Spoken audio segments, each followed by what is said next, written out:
করি, আপনি ইলেকশনে না আসলেও আমি তো জোর করে আপনার ইলেকশনে আনবো না। যেমন আমরা ইলেকশন করিনি হাসিনের অধীনে। ডক্টর ইউনূসকে গণতান্ত্রিক সরকার, সর্বসম্মত সরকার মানেন কিনা সেটা আপনাকে বলতে হবে।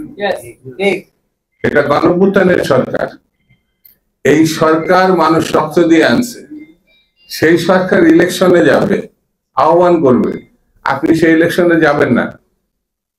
ওই যে দাওয়াতের কথা বললাম, সেই জন্য ভাই বন্ধুরা ইলেকশন হতে হবে। বিএনপিকে দেশের মানুষ ভালোবাসে। কেন ভালোবাসে? স্বৈরতন্ত্রের সঙ্গে তারা আপোষ করে নাই, হাসিনার সঙ্গে আপোষ করে নাই। বেগম জিয়া জীবনের ঝুঁকি নিয়েছিলেন, মিথ্যা মামলায় তাকে 5 বছর, পরে 10 বছর তাকে চিকিৎসা দেওয়া হয় নাই। এমন একজন নেত্রী যিনি এখন ঠিক বিএনপির নেত্রী বললাম না, এখন সবকিছুর ঊর্ধ্বে তিনি। তিনি যখন কথা বলেন সেটি 1 মিনিট বা 2 মিনিট দেশের মানুষ আশ্বস্ত হয়। আর তারেক রহমানের ব্যাপারে আপনি চিন্তা করতে পারেন, আল্লাহ তাকে রক্ষা করছে। 9/11 সময় তাকে যেভাবে নির্যাতন করা হয়েছে, অল্পের জন্য তিনি আল্লাহ তাকে রক্ষা করেছে। তার ছোট ভাই তাকে এমন ভাবে নির্যাতন করেছে, ছোট ভাই আরাফাত রহমান কোকো, তাকে জীবন দিতে হয়েছে, তার বাবা জীবন দিয়েছে, তার মা জীবন দিতে দিতে আল্লাহ তাকে রক্ষা করছে, ফেরত আসছেন। সেই দলের সঙ্গে আপনি লাগবেন, একটু ভেবে চিন্তা লাগবেন না?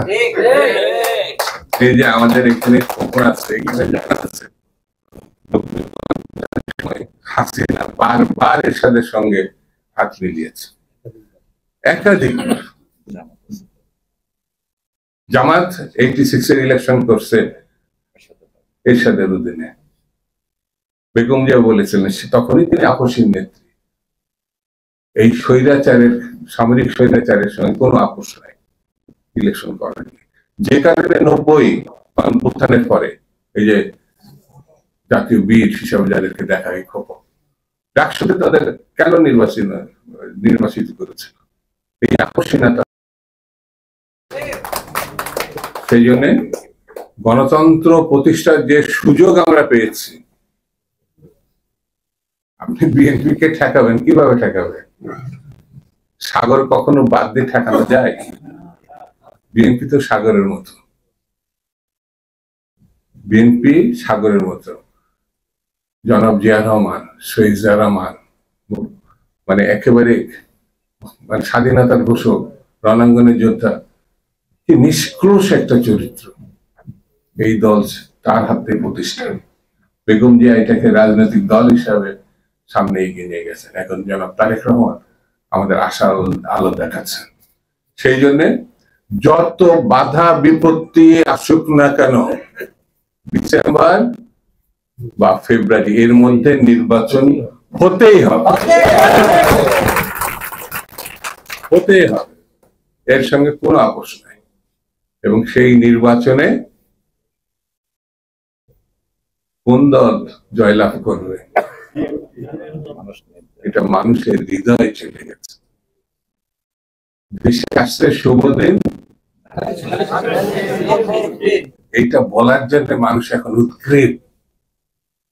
খালি একটা নির্বাচনের দিন চাচ্ছে, সেই দিনটা হলে রাস্তায় দেখতে পাবেন মানুষ কি চাই, রাস্তায় মানুষ দেখতে পাবেন। এটা অর্জন, এটা মানুষ তার রক্ত দিয়ে, ঘাম দিয়ে, শ্রম দিয়ে, নির্যাতন উপেক্ষা করে এই দিনটার জন্য তারা অপেক্ষা করছে।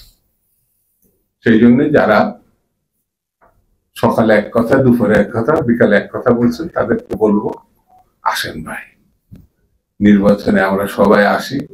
ত্রুটি বিচ্ছেদের যদি কোনো ধারণা থাকে আসেন, আমরা বসে, এখন তো আলোচনা চলছে, সংস্কারের কাজ চলছে না, সেখানে সবাই আমরা সমর্থন দিচ্ছি।